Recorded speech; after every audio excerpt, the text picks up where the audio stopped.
नमस्कार।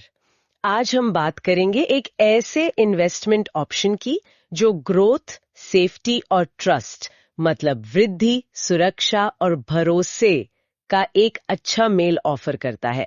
ये है LIC का इंडेक्स प्लस प्लान। ये उन लोगों के लिए डिजाइन किया गया है जो इंडिया की इकोनॉमिक प्रोग्रेस के साथ अपना पैसा ग्रो करना चाहते हैं, लेकिन हाँ, सेफ्टी को भी इंपॉर्टेंस देते हैं। और आगे बढ़ने से पहले एक छोटी सी गुजारिश, अगर आपको इस तरह की जानकारी और ऐसे ही ज्ञानवर्धक विषयों में रुचि है तो प्लीज हमारे चैनल को सब्सक्राइब करें, इस वीडियो को लाइक करें और हाँ, अपने दोस्तों और परिवार के साथ शेयर करना ना भूलें। बिल्कुल। देखिए, जब भी इन्वेस्टमेंट की बात आती है ना, तो एक आम दुविधा सी होती है लोगों में। उन्हें मार्केट से जुड़े रिटर्न्स तो चाहिए ताकि पैसा अच्छे से बढ़े, इन्फ्लेशन को बीट कर सके, पर साथ ही एक डर भी रहता है कि कहीं मार्केट गिर गया तो नुकसान ना हो जाए। हाँ, ये बैलेंसिंग एक्ट वाकई मुश्किल है। जो सेफ ऑप्शंस हैं जैसे FD वगैरह, इनमें रिस्क तो कम है पर रिटर्न्स भी उतने एक्साइटिंग नहीं लगते, खासकर महंगाई को देखते हुए। और दूसरी तरफ सीधा इक्विटी में जाए तो हाई रिटर्न पोटेंशियल तो है, पर वो रिस्क वाली बात आ जाती है फिर से। एग्जैक्टली। और इसी गैप को भरने की कोशिश करते हैं ULIPs जैसे प्रोडक्ट्स। और LIC इंडेक्स प्लस भी एक ULIP है, यानी unit linked insurance plan. ULIP, अच्छा, मतलब इसमें इन्वेस्टमेंट और इंश्योरेंस ये दोनों कंपोनेंट होते हैं। करेक्ट। आप जो प्रीमियम देते हैं उसका एक हिस्सा इंश्योरेंस कवर के लिए जाता है और बाकी का हिस्सा मार्केट लिंक फंड्स में इन्वेस्ट होता है। और इसे लेकर आया है LIC, भारतीय जीवन बीमा निगम। 1956 से भारत के फाइनेंशियल लैंडस्केप का हिस्सा रहे हैं ये, तो जाहिर है उनकी मौजूदगी और इतने सालों का काम वो कई लोगों के लिए एक ट्रस्ट फैक्टर बन जाता है। ठीक है, तो इसमें पैसा लगता कहाँ है? आपने कहा मार्केट लिंक्ड फंड्स, इसका मतलब शेयर मार्केट? हाँ, इसमें जो पैसा है वो इंडिया की टॉप कंपनीज में इन्वेस्ट होता है। स्पेसिफिकली कहें तो निफ्टी 50 और निफ्टी 100 इंडेक्स की कंपनियों में। निफ्टी 50 और निफ्टी 100? हाँ, ये नाम तो सुने हुए हैं, लेकिन एक निवेशक के लिए इसका मतलब क्या हुआ? देखिए, निफ्टी 50 जो है वो नेशनल स्टॉक एक्सचेंज का मेन इंडेक्स है। इसमें भारत की 50 सबसे बड़ी, सबसे ज्यादा ट्रेड होने वाली कंपनियां शामिल हैं। एक तरह से कहें तो इकोनॉमी की दिग्गज कंपनियां। निफ्टी 100 में ऐसी 100 कंपनियां होती हैं। तो जब आप इन इंडेक्स फंड्स में इन्वेस्ट करते हैं तो आप किसी एक या दो स्टॉक पर डाउन नहीं लगा रहे होते, आप बल्कि पूरी की पूरी टॉप 50 या 100 कंपनियों के मिले जुले परफॉर्मेंस पर इन्वेस्ट कर रहे हैं। अच्छा, तो ये एक तरह से डाइवर्सिफिकेशन हो गया, मतलब रिस्क थोड़ा बढ़ गया। बिल्कुल, इसे पैसिव इन्वेस्टिंग भी कहते हैं। आप किसी फंड मैनेजर के स्टॉक चुनने के स्किल पर पूरी तरह डिपेंड करने के बजाय सीधे मार्केट के एवरेज परफॉर्मेंस को ट्रैक कर रहे हैं। और लॉन्ग टर्म में देखा गया है कि कई बार ये पैसिव इंडेक्स फंड्स जो हैं, एक्टिव मैनेजमेंट वाले फंड्स को भी बीट कर जाते हैं। इसका एक कारण ये भी है कि इनमें चार्जेस कम हो सकते हैं। तो एक तरह से आप इंडिया की ग्रोथ स्टोरी में सीधे हिस्सेदार बन रहे हैं। जैसे जैसे देश की इकोनॉमी और ये टॉप कंपनियां ग्रो करेंगी, वैसे ही आपके इन्वेस्टमेंट की वैल्यू बढ़ने की संभावना रहेगी। ये तो दिलचस्प है। और इसमें निवेश शुरू कैसे कर सकते हैं? क्या कोई बहुत बड़ी रकम चाहिए होती है? नहीं नहीं, यही इसकी एक खासियत है। आप सिर्फ 2500 रुपए, हाँ 2500 रुपए प्रति माह से सिस्टमैटिक इन्वेस्टमेंट शुरू कर सकते हैं। ये बिल्कुल एक SIP यानी सिस्टमैटिक इन्वेस्टमेंट प्लान की तरह काम करता है। अच्छा, यानी हर महीने एक फिक्स्ड अमाउंट इन्वेस्ट होता रहेगा अपने आप? हाँ, इससे एक तो डिसिप्लिन बनता है, रेगुलर सेविंग की आदत पड़ती है, और ये छोटी छोटी रकम भी लॉन्ग टर्म में कंपाउंडिंग की पावर से एक बड़ा कॉर्पस बना सकती हैं। अक्सर लोग सोचते हैं कि भाई बड़ी रकम होगी तभी इन्वेस्ट करेंगे, पर SIP का कॉन्सेप्ट ही यही है कि छोटी शुरुआत से भी बड़ा लक्ष्य हासिल किया जा सकता है। ठीक है, अब आते हैं एक और जरूरी चीज पर, टैक्स बेनिफिट्स। मैंने सुना है कि इसकी मैच्योरिटी टैक्स फ्री होती है, ये सच है? हाँ, ये एक बड़ा अट्रैक्शन है इसका। इनकम टैक्स एक्ट के सेक्शन 1010D के तहत इस प्लान से जो मैच्योरिटी अमाउंट मिलती है वो पूरी तरह टैक्स फ्री होती है। इसमें एक शर्त है, वो ध्यान रखनी होगी, आपका सालाना प्रीमियम 2.5 लाख रुपए से ज्यादा नहीं होना चाहिए। अच्छा, अगर प्रीमियम उस लिमिट से ज्यादा है तो फिर मैच्योरिटी पर टैक्स लग सकता है। तो मतलब अगर किसी का सालाना प्रीमियम मान लीजिए 2 लाख रुपए है और मैच्योरिटी पर उन्हें 20 लाख रुपए मिलते हैं, तो वो पूरे 20 लाख बिना टैक्स दिए मिल जाएंगे? जी हाँ, उस केस में पूरा पैसा टैक्स फ्री होगा।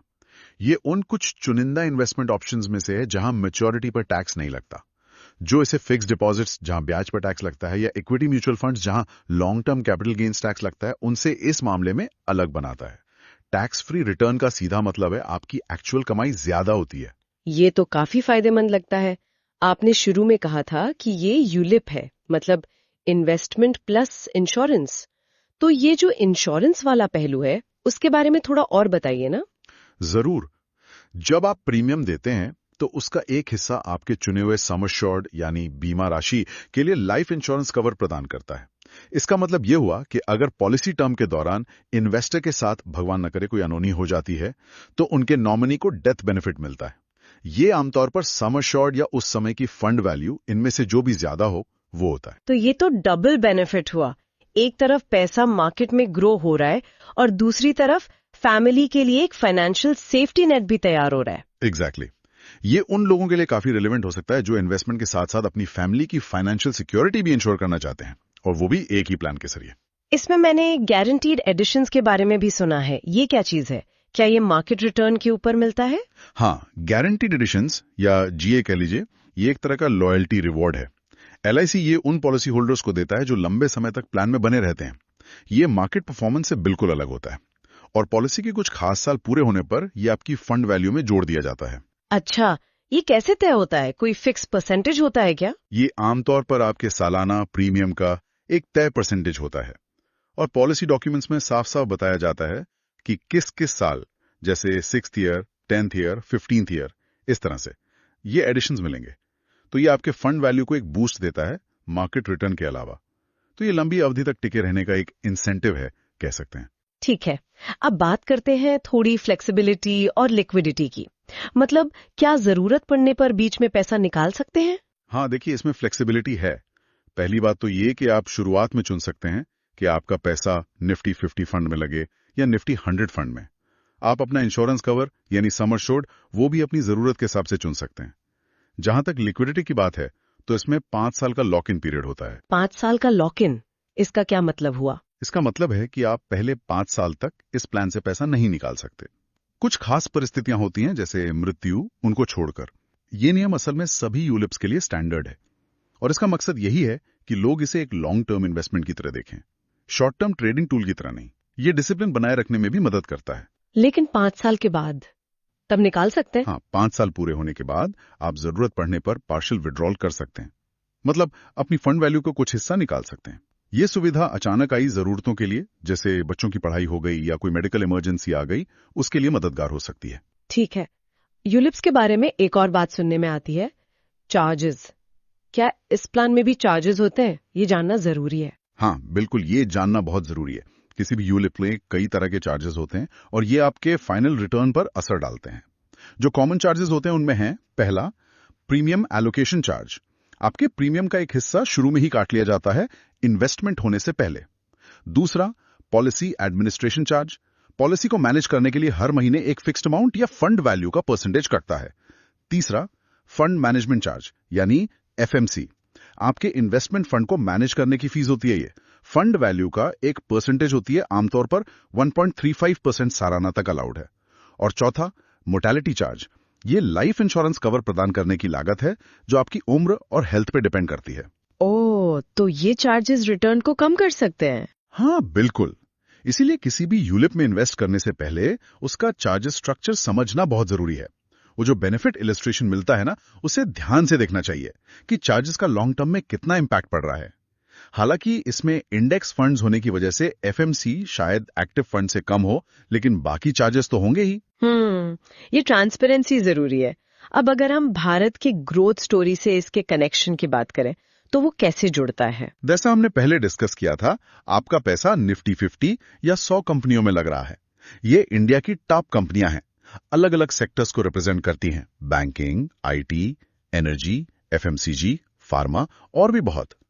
और इंडिया आज दुनिया की फास्टेस्ट ग्रोइंग मेजर इकोनॉमीज में से एक है और आने वाले सालों में इसके और आगे बढ़ने की उम्मीद है। तो इस प्लान के जरिए निवेशक उस ग्रोथ का हिस्सा बन सकता है, ऐसा कह सकते हैं? हाँ, थ्योरेटिकली तो यही है। जब देश की इकोनॉमी अच्छा करती है तो बड़ी कंपनियों के मुनाफे बढ़ते हैं, उनके शेयर प्राइस बढ़ने की संभावना होती है। इससे निफ्टी इंडेक्स ऊपर जाता है और उससे जुड़े फंड की वैल्यू भी बढ़ती है। तो हाँ, ये अपने देश की प्रगति के साथ अपने पैसे को ग्रो करने का एक इनडायरेक्ट तरीका है। चलिए, तो अब तक जो हमने बात की उसे संक्षेप में समराइज करते हैं। LIC इंडेक्स प्लस के मुख्य फायदे क्या क्या निकले?